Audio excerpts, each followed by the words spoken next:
मंच पर हमारे साथ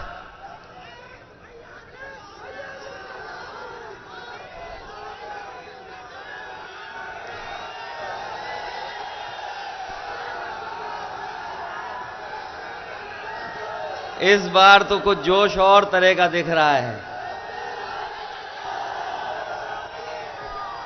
और ये अच्छा है कि पीलीभीत का चुनाव पहले चरण में ही है और पहले चरण में ही हम लोग खुशखबरी सुनने जा रहे हैं।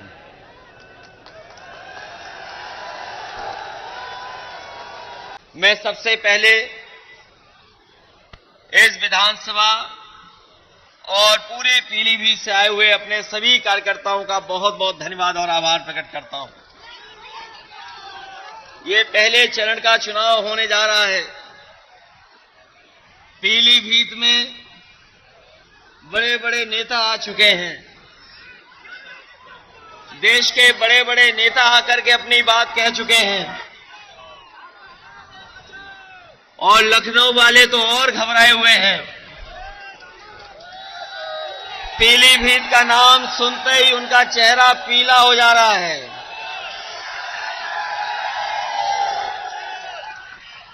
पीलीभीत का नाम सुनते ही भारतीय जनता पार्टी के तमाम नेताओं का चेहरा पीला हो जा रहा है और ये इसीलिए हो रहा है कि यहां की जनता ने इस बार मन बना लिया है और समाजवादी पार्टी को ऐतिहासिक वोटों से जिता करके भेजना चाहती है। अभी तक तो हमें यही पता लग रहा है लखनऊ में कि इस बार पीलीभीत में साइकिल चल रही है, इंडिया गठबंधन जीत रहा है। ये पीलीभीत हमारी बांसुरी के लिए भी जाना जाता है। ये बात तो प्रधानमंत्री जी भी जान गए कि बांसुरी के लिए जाना जाता है, लेकिन पीलीभीत की जनता तो तब चैन की बंसी बजाएगी जब भारतीय जनता पार्टी यहां से जाएगी। चैन की बंसी तभी बजेगी कि नहीं बजेगी, ये याद रखोगे कि किस तरह नुकसान किया इन्होंने। हमारे हर वर्ग के लोगों को दुखी किया ने के नहीं दुखी किया। हम तो अपने सभी गुरुओं, संत और सबको प्रणाम करते हैं और अपने सिख भाइयों से भी कहेंगे कि इन्होंने अपने मान सम्मान से कभी समझौता नहीं किया और कभी भी अगर देश की रक्षा के लिए इन्हें अपनी जान भी न्यौछावर करनी पड़ी होगी तो हमारे सिख समाज के लोग कभी पीछे नहीं हटे होंगे। इसलिए हमारे सिख समाज ने देखा है किस तरीके से आंदोलन चला था, कितने लोगों की जान चली गई। बताओ इस चुनाव में दिल्ली वालों को सजा दोगे कि नहीं सजा दोगे? अपने वोट से इनको सजा दिलाओगे कि नहीं? ये हमारे आपके भविष्य का चुनाव तो है ही है, लेकिन ये देश के भविष्य का चुनाव भी है। ये चुनाव संविधान बचाने का भी चुनाव है। ये चुनाव हमारा लोकतंत्र बचाने का भी चुनाव है और ये चुनाव हमारे आपके भाईचारा की जो मोहब्बत का और प्रेम से हम लोग रहते आए हैं, जो हमारे भारत की पहचान है, हमारी संस्कृति की पहचान है, उसको बचाने का भी चुनाव है। इसलिए चुनाव आप अपना चुनाव समझ करके और आने वाली पीढ़ी के भविष्य का भी चुनाव है। सोचो अगर संविधान को खतरा हो जाएगा तो बताओ हमारे अधिकार छीने जाएंगे कि नहीं छीने जाएंगे? जो अधिकार हमें मिले लड़ करके देश की आजादी दिलाने के लिए इस देश के लोग एक हो गए थे, तब देश की आजादी मिली थी। आज फिर हमें एक बार अपने संविधान और लोकतंत्र को बचाने के लिए लड़ना पड़ेगा। बताओ आप लड़ोगे कि नहीं लड़ोगे? ये लड़ाई कोई छोटी लड़ाई नहीं है। बताओ हमारे किसान भाइयों, एमएसपी के लिए लगभग 1000 किसानों की जान गई कि नहीं गई? बताओ आप। दिल्ली में जब 3 काले कानून हटने थे, एमएसपी को कानूनी अधिकार मिल जाए। 1000 किसानों ने की लगभग जान गई कि नहीं गई?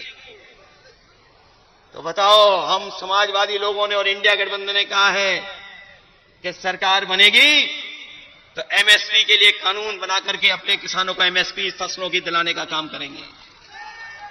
न केवल एमएसपी का कानूनी अधिकार देंगे, बल्कि हम अपने किसान भाइयों को कह के जा रहे हैं, गरीब भाइयों को, ये जो दिल्ली वाले लोग हैं, इन्होंने बड़े बड़े उद्योगपतियों के, बड़े बड़े कारोबारियों के 15 लाख करोड़ बैंकों का पैसा माफ किया है।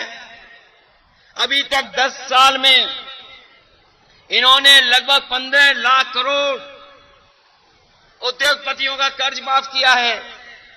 और ऐसा भी देखने को मिला है कि जिन व्यापारियों ने कर्ज लिया, जो कर्ज नहीं दे पाए, उनको माफ कर दिया इन्होंने और दोबारा बैंक से उन्हें कर्ज दिलवा दिया।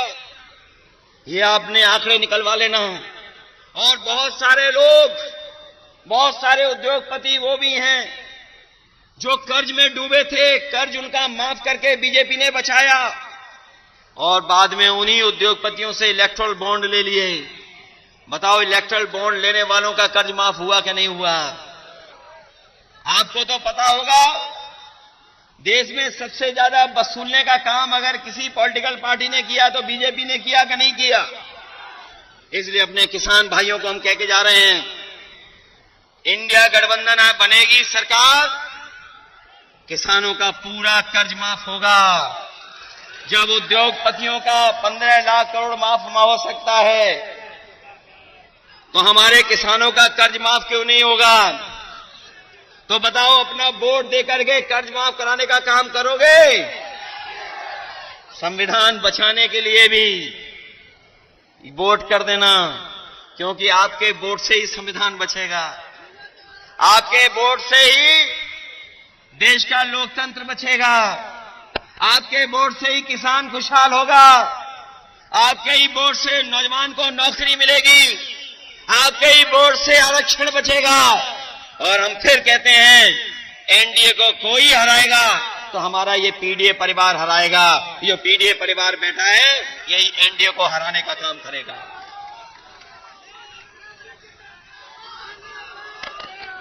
वैसे तो हमारे साथी घर घर जा रहे होंगे वोट मांगने के लिए। वैसे तो हमारे कार्यकर्ता गांव गांव जा रहे होंगे वोट मांगने। बताओ, गांव गांव जाओगे वोट मांगने कि नहीं जाओगे? हर घर वोट मांगने जाओगे कि नहीं जाओगे? हमारा आपसे निवेदन है, हमारा आपसे अपील है, हमारी आपसे प्रार्थना है। बताओ, भारतीय जनता पार्टी का जो लूट और झूठ का प्रचार है, उसका घर घर प्रचार करके बताने का काम करोगे कि नहीं करोगे?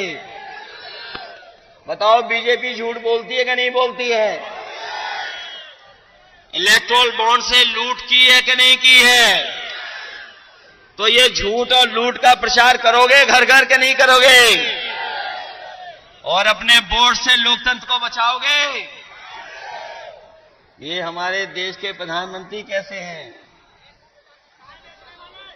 ये कहते हैं ये इंडिया गठबंधन नहीं है। कौन सा गठबंधन है? क्या कहते हैं?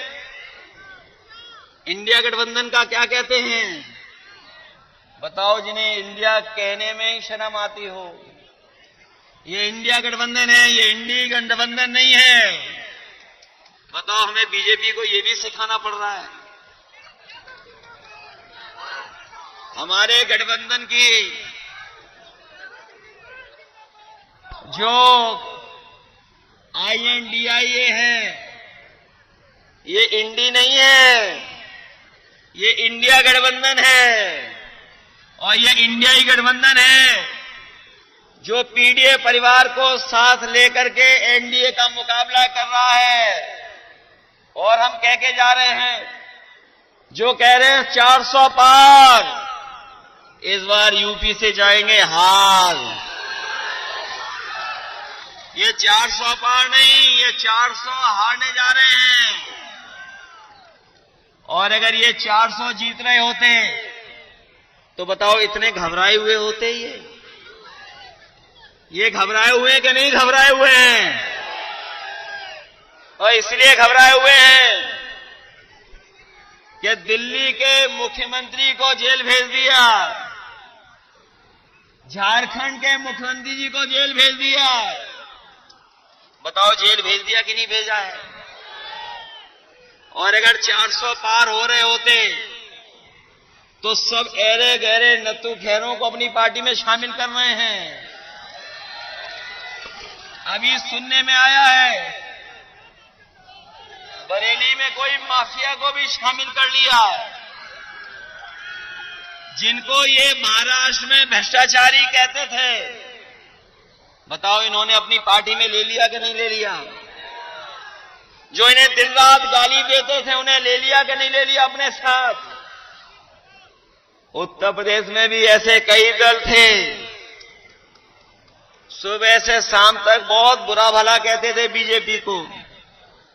और हमारे नौजवान तो जानते होंगे यूट्यूब चलाना, सोशल मीडिया पे समय गुजारना जानते हैं। इनके जरा पुराने वीडियो निकाल लो, बताओ कितना बुरा भला बीजेपी को कहते थे।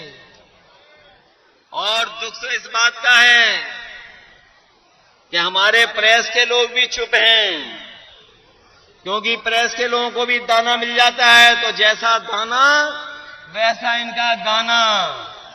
बताओ है कि नहीं है? इलेक्ट्रोल बॉन्ड पे कोई बहस नहीं। एक आध चैनल है जिसमें बहस हो रही है, एक आध चैनल है उसमें बहस हो रही है।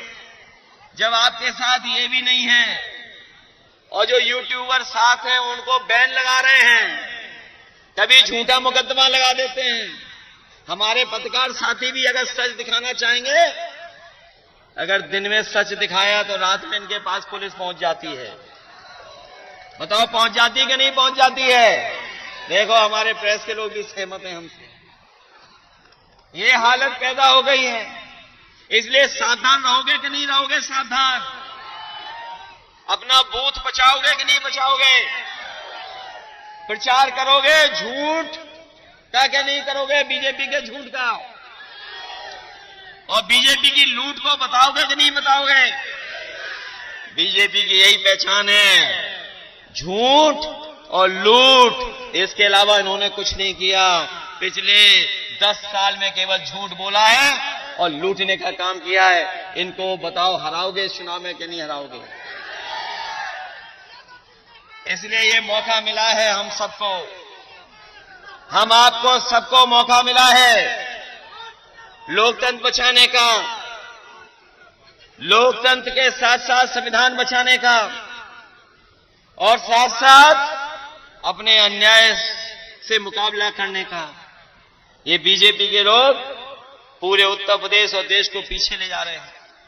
लोग कहते हैं कि हम दुनिया में कहां पहुंच गए हैं, लेकिन अगर दुनिया की गरीबी के पैरामीटर्स अगर हम देखें तो गरीबी में हम कई देश जो हमारे पड़ोसी उनसे भी नीचे जा रहे हैं।